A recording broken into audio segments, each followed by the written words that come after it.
آج کے اس دور میں ہر جلسے کو درسگاہ ہونا چاہیے۔ جیسے ایک بچہ کلاس روم میں جاتا ہے اور پڑھ کر آتا ہے، ٹھیک ویسے ہی آج کے دور میں جلسے کا نظام ہونا چاہیے کہ آپ جلسے میں آئے ہیں تو کچھ پڑھ کر جائیں۔ اگرچہ آج اس پر عمل اگر آپ نہ کر پائیں، لیکن آپ کے ذہن میں بات رہے گی، اللہ جس دن ہدایت دے گا اس پر آپ عمل کریں۔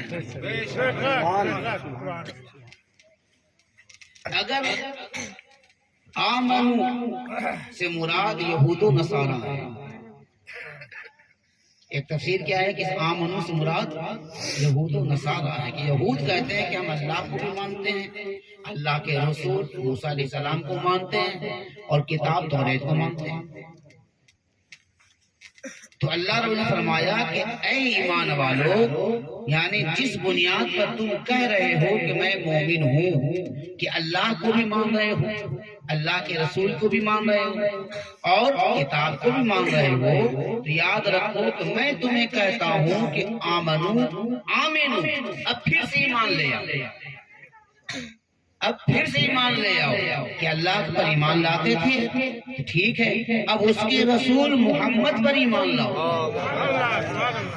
اب اس کے رسول محمد پر ایمان لاؤ صلی اللہ علیہ وسلم، اور اس پر جو کتاب نازل ہوئی ہے قرآن پر ایمان لاؤ، تب تم مومن ہوئے۔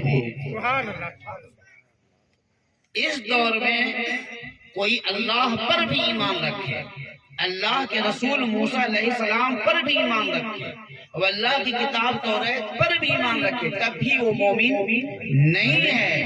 ایسے مومن کو کہا جا رہا ہے آمینو، تم اللہ پہ ایمان رکھتے ہو تو اب اللہ کے پیغمبر آخری رسول پر ایمان لاؤ اور آخری کتاب پر ایمان لاؤ، تو اس سے پتہ چلا آمنو اور آمین،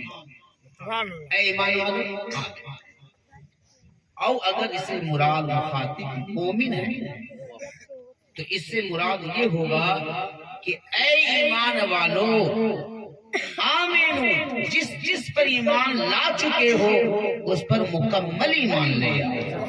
عمل کے میدان میں اتر جاؤ۔ اور اگر اس کا مخاطب منافق ہے تو اس کا معنی یہ ہوگا کہ اے ایمان کا ڈنکا بجانے والو، اے ایمان کا اعلان کرنے والوں، اے ایمان کے بارے میں اپنے آپ کو جتلانے والوں، آمینو